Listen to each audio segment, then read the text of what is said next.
Assalamualaikum warahmatullahi wabarakatuh. Kembali lagi bersama channel Obor Malam.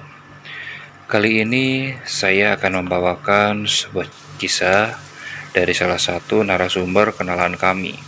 Ia mempunyai suatu pengalaman ketika ia berbicara sombong di suatu tempat. Dan akibat itulah semua rekan-rekannya mengalami hal yang cukup mengerikan. Bagaimana kisahnya? Simak terus videonya sampai selesai. Dan jangan lupa, sebelum lanjut ceritanya, klik tombol subscribe-nya, oke? Kita mulai ke ceritanya. Waktu itu kebetulan saya dan beberapa rekan saya sedang libur bekerja di akhir pekan. Tepatnya di hari Sabtu.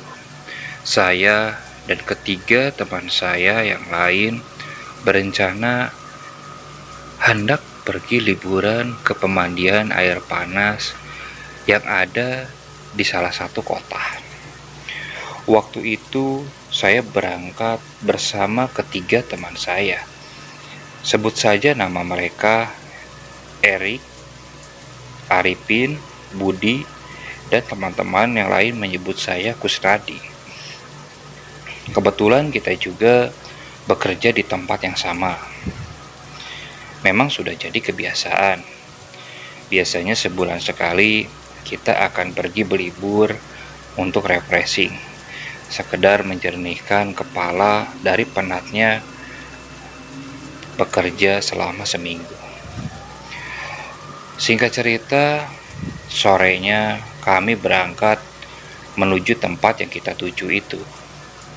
Sengaja kita berangkat sore sekitar pukul 4 karena tujuan kita sampai di lokasi itu selepas Isya. Karena memang kalau kita berendam di air panas lebih enaknya itu malam hari. Sepanjang perjalanan terlihat banyak mobil yang berlalu lalang. Bahkan beberapa kali kita terjebak di area kemacetan. Hingga akhirnya kita mulai memasuki daerah yang cukup sepi menuju ke tempat pemandian air panas tersebut. Mulai terlihat jarang pengemudi yang melewati area tersebut. Karena memang entah kenapa sore itu jalanannya memang sepi.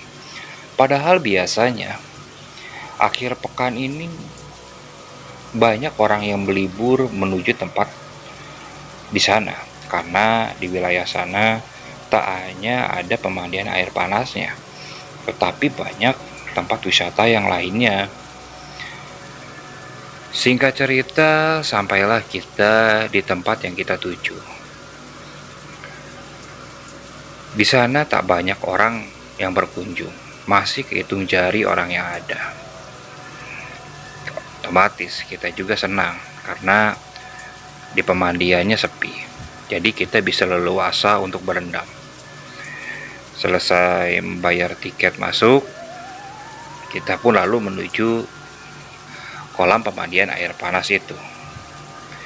Selama berendam, kita ngobrol ke sana sini, dari mulai masalah pekerjaan, kehidupan, sambil bercanda. Dalam obrolan itu, saya iseng menyeletuk tentang sesuatu hal. Hei, Rick, enaknya berendam kayak gini ditemenin sama kuntilanak enak kayaknya ya, ucapku kepada Erik. Mendadak setelah ucapanku seperti itu, Erik, Budi, dan Arifin langsung menatapku. Gus, jangan macam-macam lu ngomong. Ini tempat sepi loh.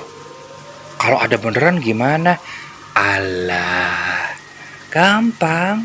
Kalau ada beneran, gua ajak nemenin. Sudah berendam bareng gua. Kan belum ada sejarahnya tuh, berendam ditemenin kuntilanak. Ucapku dengan entengnya. Budi yang terikat kesal dengan ucapanku lalu mencipratkan air ke arah mukaku. Gus, lu jangan macam-macam ah. Kalau ada apa-apa gimana coba? Jangan mentang-mentang lu berani, ucap temanku itu. Memang saya ini dikenal akan tidak percayanya dengan hal-hal seperti itu. Karena selama ini saya tidak pernah melihat hal-hal gaib seperti itu. Apalagi penampakan. Saya hanya melihat bentuk penampakan atau hantu-hantu yang menakutkan itu cuma di film horor. Secara aslinya saya belum pernah melihat. Merasa kena gangguan pun saya belum pernah. Jadi saya kadang menyepelekan atau merasa sombong untuk bisa melihat hal-hal seperti itu. Namun melihat sikap teman-temanku yang sepertinya agak ketakutan, aku pun malah tambah menjadi menakut-nakuti mereka. Namun mereka sepertinya tidak merespon bercandaanku itu. Mereka lalu diam saja, tidak menghiraukan obrolanku. Sekitar pukul 9 malam, akhirnya kita selesai berendam di pemandian air panas itu. Setelah selesai bermandi, kita mengisi perut dulu karena memang sedari sore kita belum makan apa-apa. Selesai kita makan di tempat itu dan menikmati beberapa minuman, kita memutuskan untuk lanjut pulang ke rumah masing-masing. Di jalan terlihat sudah benar-benar sepi. Padahal biasanya di akhir pekan ini banyak orang yang melewati jalur ini. Karena kebetulan jalur ini juga menjadi penghubung atau jalur alternatif ke daerah selanjutnya. Kok sepi ya? Padahal biasanya rame. Gak tahu, lagi pada nggak mau liburan kali, ucap Budi. Kita pun menaik ke mobil yang hendak dikendarai Erik itu. Kira-kira setelah mobil melaju mungkin sekitar 4 kiloan dari area pemandian tersebut, lampu mobil mendadak mati. Erik lalu memberhentikan mobilnya ke pinggir jalan. Rik, kenapa? Gak tahu. Mobil lampunya tahu-tahu mati. Waduh. Ntar, gua cek dulu, ujar Erik lalu turun dari mobil. Kami pun mengikuti Erik. Masa sih putus, Rik? Gak tahu, perasaan tadi baik-baik aja deh.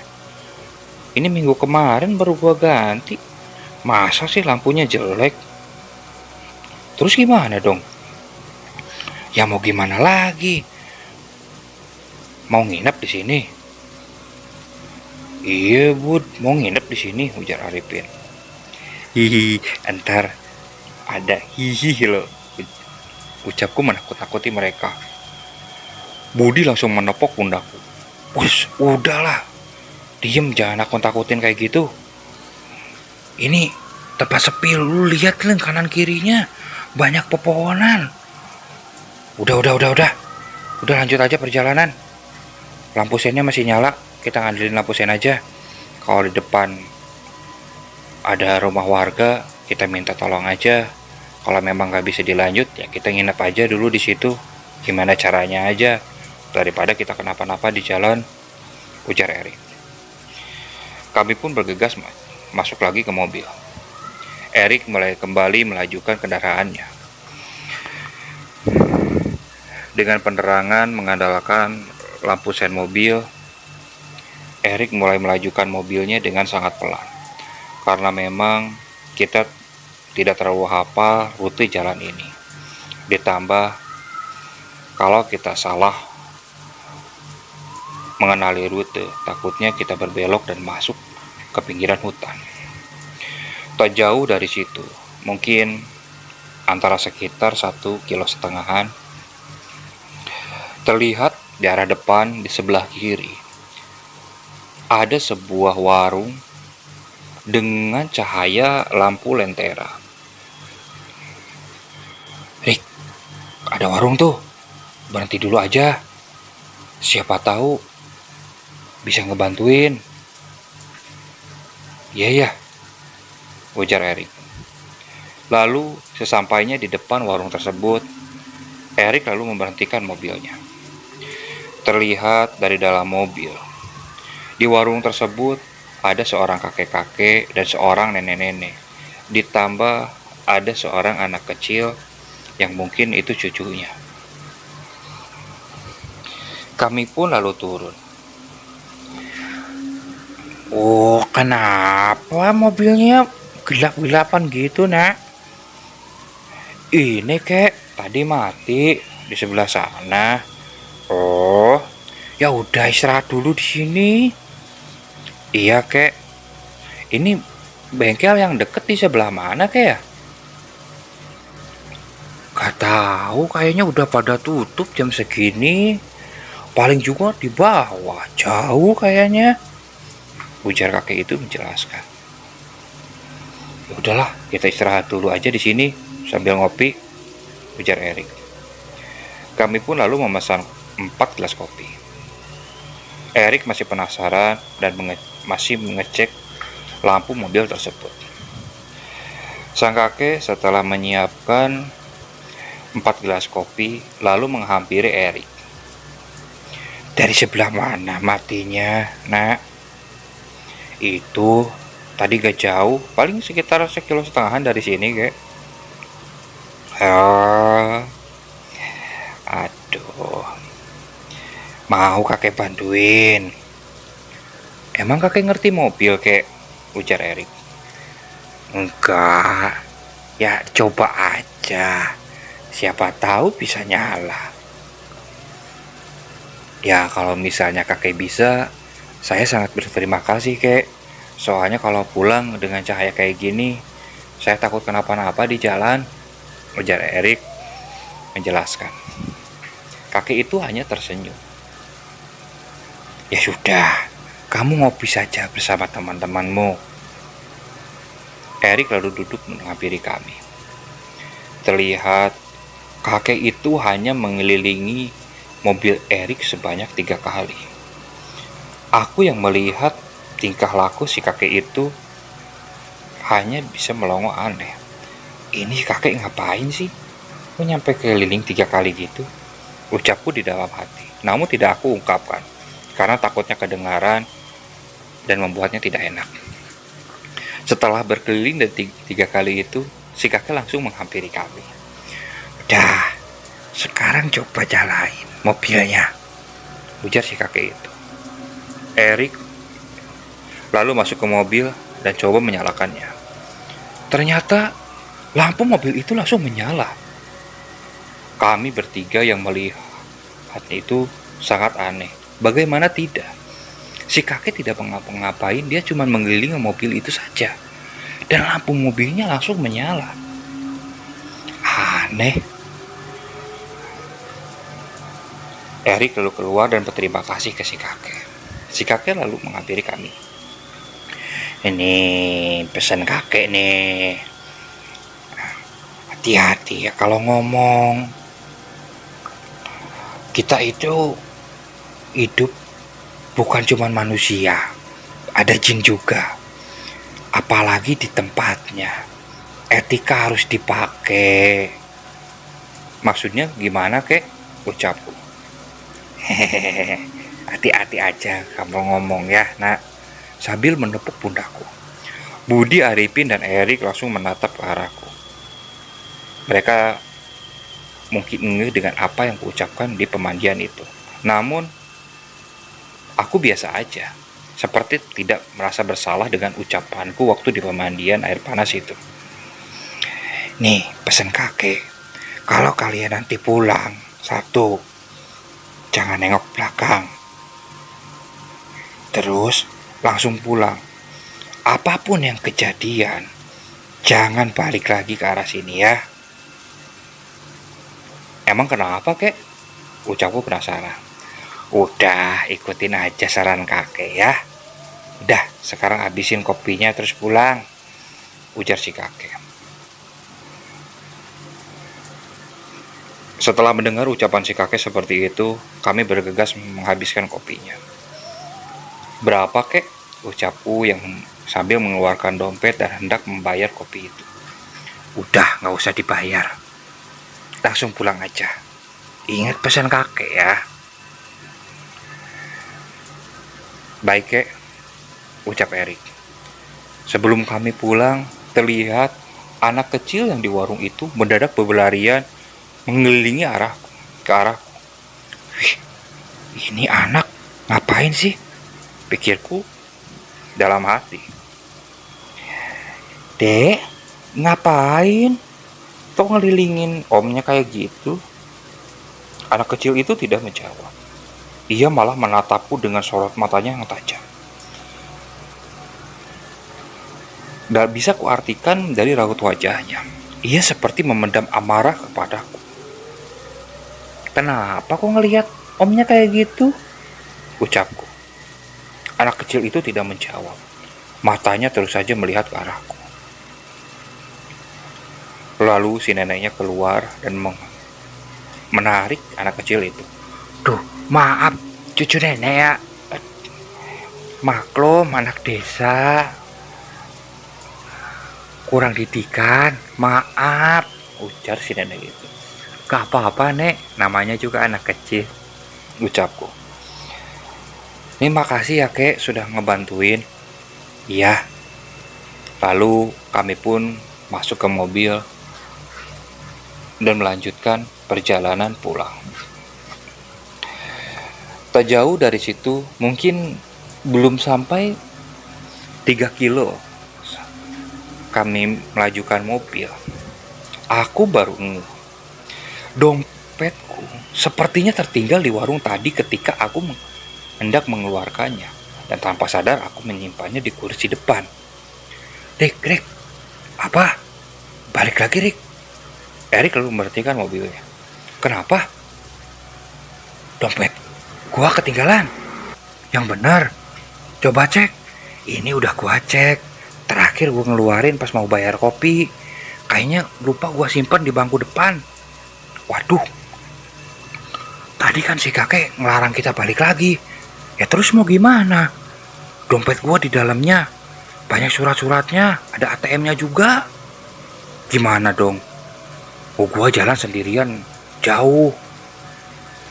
Gimana, Bud? Rip? Ya gimana lagi? Udah dong.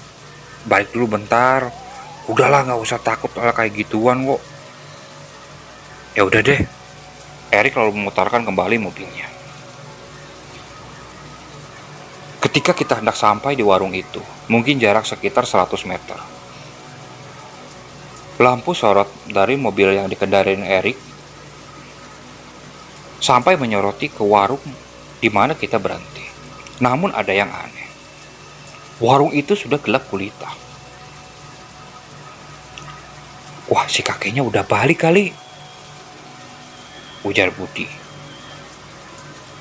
Namun ketika kita amati lebih jelas, warung itu seperti warung yang benar-benar sudah tidak terpakai. Dari bangunannya seperti bangunan yang sudah rusak. Padahal jelas-jelas ketika kita berhenti tadi, warungnya seperti warung yang masih berfungsi. Ketika kita benar-benar sampai di depan warung itu, Erik lalu memutarkan mobilnya kembali. Tepat kita berhenti di depan warung itu. Gus, buruan turun, cepetan ambil, ujar rekan-rekan yang lain. Aku lalu turun. Kulihat dompetku memang ada di bangku depan.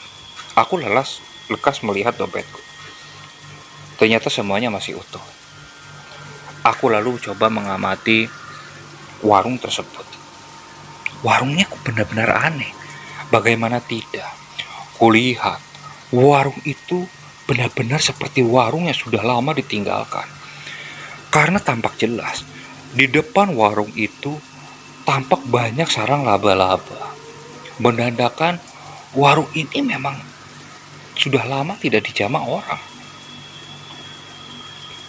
Hei, Rick, Wood, Vin. Ini kok warungnya beda ya kayak yang tadi kita lihat. Kayak yang udah lama ditinggalin. Padahal tadi kelihatan bersih banget. Gus, udah Gus, cepet Gus, masuk mobil Gus. Cepet, kita pergi. Aku masih melihat ke sekeliling, hingga tersadar dengan teriakan Erik yang memaksaku cepat masuk. Aku lalu masuk ke mobil. Sampai di mobil, Erik lalu menyalakan mobilnya. Ketika ia hendak menginjak gas dan melaju-lajukannya, mobil seperti tertahan di belakang. Ban belakangnya seperti selip. Rick, kenapa Rick? Gak tahu. Ini kayak selip Lalu, aku menengok ke belakang. Aku sangat terkejut dengan apa yang kulihat. Bagaimana tidak?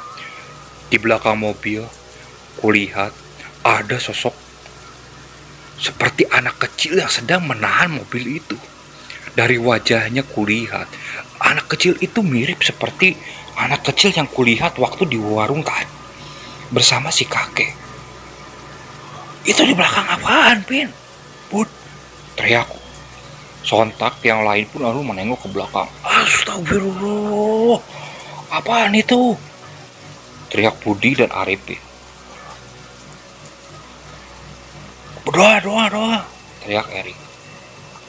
Anak kecil itu terlihat menyeringai dengan wajahnya yang terlihat sangat menyeramkan. Berbeda dengan apa yang kita lihat itu di warung. Sorot matanya yang berwarna merah, serta telinganya yang berbentuk lancip.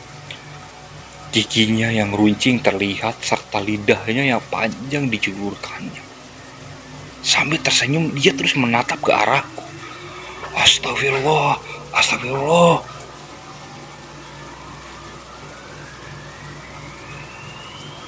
Tak berapa lama dari itu, anak kecil itu sepertinya melepaskan pegangan di mobilnya.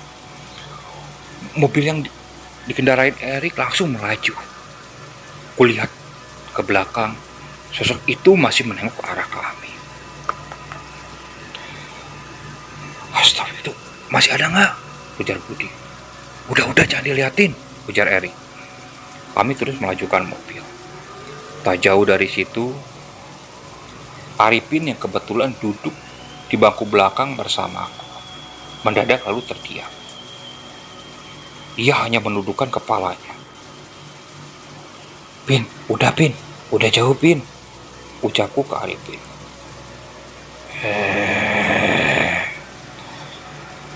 Apa udah bilang, jangan balik lagi. Kalian gak bisa ditolongin malah ngelunjak. Ujar Arifin berucap seperti itu. Sontak, kami bertiga kaget. Bagaimana tidak? Suara yang keluar dari tubuh Arifin seperti suara kakek-kakek. Pin. Arifin lalu menengok ke arahku. Dia lalu menunjukkan tunjuknya ke arah mukaku. Kamu harus diberi pelajaran ini. Harus sopan santun di tempat orang. Ujar Arifin berucap seperti itu. Pin, eling. Sambil ku menampar-nampar pipinya.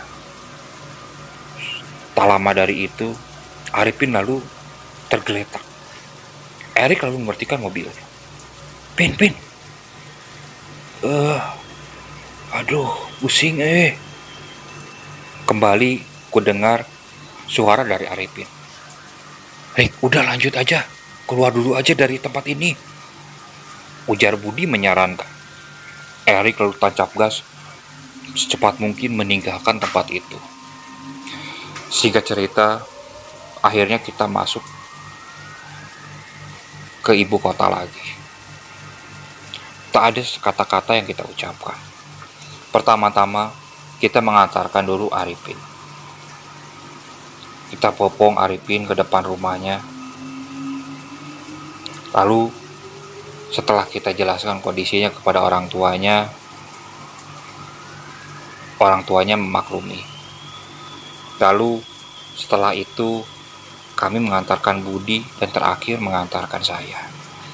Ketika saya turun dari mobil, Erik berbicara. "Kus, ini jadiin pelajaran nih buat kamu. Hati-hati kalau ngomong. Ini masalahnya kalau ada apa-apa. Bukan cuman kamu, kita semua bisa celaka. Paham gak? Gua tahu lu orangnya berani, gak percaya sama hal kayak gitu.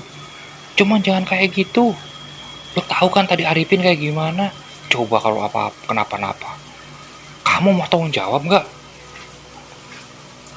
Ucap Erik yang terlihat marah kepadaku. Aku cuma menunduk dan hanya bisa meminta maaf. "Ya udah, jadiin pelajaran," ujar Erik. Erik lalu pergi meninggalkanku. Aku lalu masuk ke dalam rumah. Kebetulan aku tinggal bersama kedua orang tuaku dan satu adikku. Adikku waktu itu masih berumur 5 tahun. Ia belum berani tidur di kamarnya sendiri, masih tidur bersama kedua orang tuaku. Kamarku berada di depan. Ketika aku ketuk, ternyata orang tuaku sudah tidur. Kebetulan aku juga membawa kunci cadangan, karena sudah biasa orang tuaku kalau misalnya malam minggu atau akhir pekan, aku pulang larut malam. Jadi pintu dikunci dari dalam tapi dicabut. Aku keluarkan kunci cadanganku, kubuka. Kunci kembali, aku lalu masuk ke kamar. Di kamar, aku matikan lampu kamarku. Karena memang kalau aku tidur, biasanya aku tidur dalam keadaan gelap. Tidak bisa aku tidur dalam keadaan terang. Sebelum tidur, ketika aku pejamkan mataku, aku masih terbayang sosok anak kecil itu.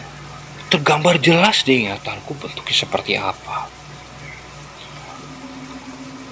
Aku coba guling ke sana ke sini. Wajahnya masih terus saja kegambar di ingatanku. Namun tak berapa lama dari situ, aku pun bisa tertidur. Kira-kira sekitar pukul 2 malam, aku mendengar ada suara di atas lemari yang ada di kamar.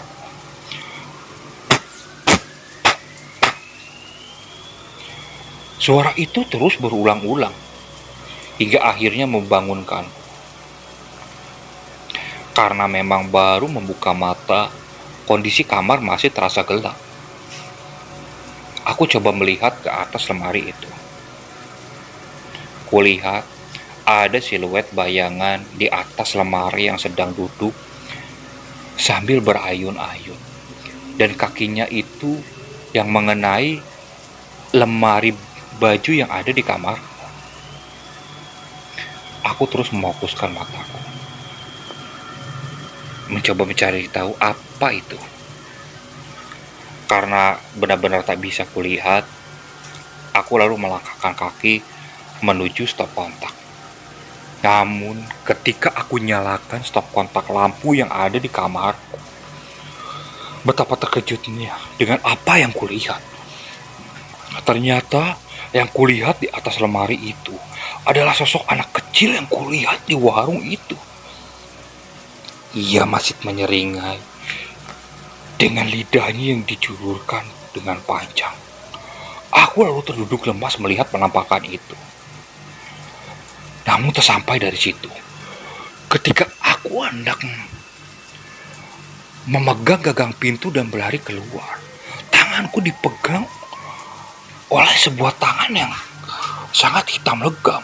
Ketika aku tengok sosok yang mempunyai tangan itu, sosok itu adalah sosok kakek-kakek dengan wajah yang hancur. Wajahnya dipenuhi dengan belatung. Ia menatapku dengan tatapan yang marah. Aku hendak berteriak, namun suaraku hanya sampai di tenggorokan.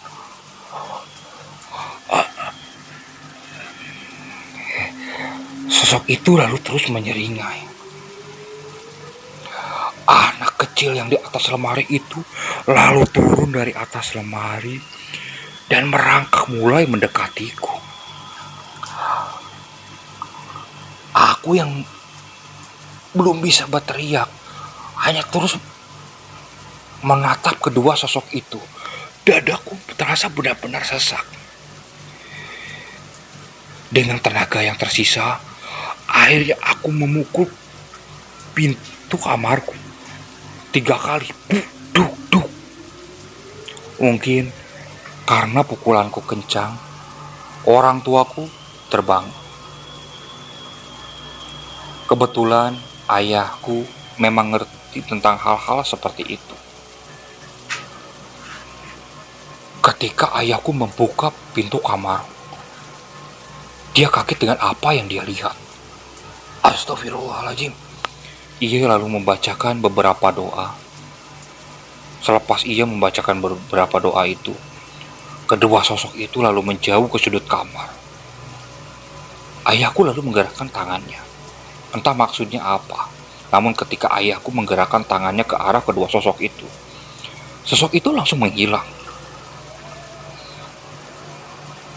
Aku hanya bisa terdiam karena shock dengan apa yang kualami itu. Ayahku lalu mengambil segelas air. Ia bacakan doa ke gelas air itu dan lalu meminumkannya kepadaku. Setelah aku cukup tenang, ayah bertanya, "Memang kamu harus dari mana?" "Habis dari pemandian air panas, Pak, sama teman-teman." "Hati-hati kalau pergi kayak tempat kayak gitu. Pulangnya mandi. Kalau nggak cuci muka sama tangan, biar nggak diikutin kayak gitu. Terus jangan lupa doa kamu," ucap ayahku. "Udah tidur. Udah nggak akan ada apa-apa. Doa, jangan lupa kamu." Ayahku lalu meninggalkan kamar. Namun perasaan takut masih menghampiri diriku. Aku tak berani mematikan lampu. Aku masih menengok ke kanan ke kiri di sekitar kamar. Hampir sejam aku seperti itu. Dan akhirnya aku pun tertidur sambil duduk. Esoknya ketika aku bangun, terasa badanku sakit semua. Setelah dari kamar mandi membersihkan diri, kulihat handphone yang ada di kamarku. Ada 3 pesan dari sahabatku itu. Ku buka satu-satu. Aku langsung melongo melihat pesan itu. Bagaimana tidak? Isi pesan itu menceritakan bahwasannya Erik, Budi, dan Arifin ia didatangi oleh sosok anak kecil yang dilihatnya waktu di warung itu. Aku lalu menelepon satu persatu, menanyakannya. Ternyata gangguan kepada mereka tidak separah seperti yang aku alami. Mereka hanya ditampakkan saja, tak mengganggu seperti yang aku alami. Namun tetap saja, penampakan itu membuat shock ketika temanku. Mereka bertiga lantas memarahiku karena perbuatanku yang seperti menantang dengan ucapanku di pemandian air panas itu. Aku pun tak bisa berbuat apa-apa, hanya bisa meminta maaf kepada mereka dan menyesali perbuatanku itu. Dan kejadian itu benar-benar aku jadikan pelajaran. Memang kita hidup di dunia ini tidak sendirian. Ada jin di sekitar kita. Dan ketika kita memasuki suatu tempat yang lain, memang kita tidak harus takut. Tapi etika kita harus dipakai. Karena mereka juga ibaratkan tuan rumah dan kita sebagai tamu yang masuk ke wilayah mereka. Ya, etika itu yang harus kita pakai. Oke, sekian untuk cerita kali ini. Mohon maaf apabila masih banyak kekurangan dalam pembawaan cerita. Kritik dan sarannya sangat kami tunggu. Terima kasih bagi kalian yang tetap mensupport channel Obor Malam. Oke, dan jangan lupa yang habis nonton video ini, klik tombol subscribe-nya, oke? Assalamualaikum warahmatullahi wabarakatuh.